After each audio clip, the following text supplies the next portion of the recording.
ప్రైజ్లాడండి. బాగున్నారా? ఇదన దేవుని అర్థం చూసుకుందామా రండి. చిన్న వచనం పాడుకుందాం అండి. నీ సమకములో కాలుచున్న రాళ్ళవలే నీ మనసునందు నన్ను తలచితివా, నీ చిత్తమే నాలో నెరవేర్చుచుంటివి, నీ చిత్తమే నాలో నెరవేర్చుచుంటివి.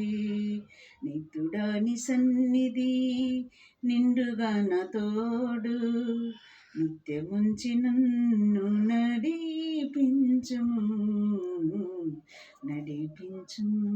నిజమే, ఆయన చిత్తము మన పట్ల, ఆయన చిత్తము ఉంటే ఎక్కడికి పోయినా ఆయన మనల్ని వాడుకుంటాడండి. ఇది మరి ఆదికాండం 12వ అధ్యాయము మనం చూసుకుందామండి. 2వ వచనం నుంచి. అబ్రహాం గారితో దేవుడు మాట్లాడుతున్నాడు. అబ్రహాం, నువ్వు లేచి నీ దేశము నుండి, నీ బంధువుల యొద్ద నుండి, నీ తండ్రి ఇంటి నుండి బయలుదేరి నేను నీకు చూపించిన దేశమునకు వెళ్ళుము అంటున్నాడు అబ్రహాం గారితో దేవుడు. అయితే అబ్రహాం గారు ఏం చేశాడు? ఎదురు చెప్పలే, బదులు చెప్పలే. ఎక్కడికి వెళ్ళను ప్రభువా అని నేను అడగను కూడా అడగలే అబ్రహాం గారు. అప్పుడు దేవుడు చెప్తున్నాడు, నిన్ను గొప్ప జనముగా చేసి నేను నిన్ను ఆశీర్వదించి నీ నామమును గొప్ప చేయుదును, నీవు ఆశీర్వాదముగా నుందువు, నిన్ను ఆశీర్వదించు వారిని ఆశీర్వదించెదను. చూసావా, ఎవరు నిన్నేమన్నా నేను మాత్రం ఊరుకోను. ఎందుకంటే నేను ఆశీర్వాదానికి నేను నిన్ను పిలుచుకున్నాను. నేను ఎక్కడికి వెళ్ళమన్నానో అక్కడికి నువ్వు వెళ్ళు అంటే, మరి అబ్రహాం గారు ఏం చేశాడు? ఎదురు చెప్పలే, బదులు చెప్పలే దేవుడికి.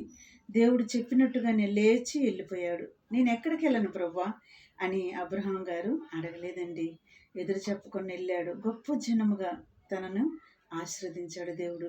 మరి ఈనాడు మీరు ఎలా ఉన్నారు? ఆశీర్వాదానికి కర్తలుగా, దేవుని బిడ్డలుగా, దేవుని రాకడికి సిద్ధపాటు కలిగి ఉండండి.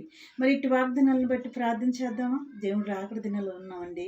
ఎత్తబడే గుంపుల్లాగా అందరం మనం సిద్ధపాటు కలిగి ఉందాం.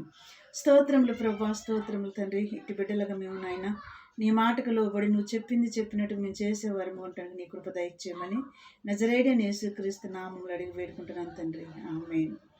God bless you.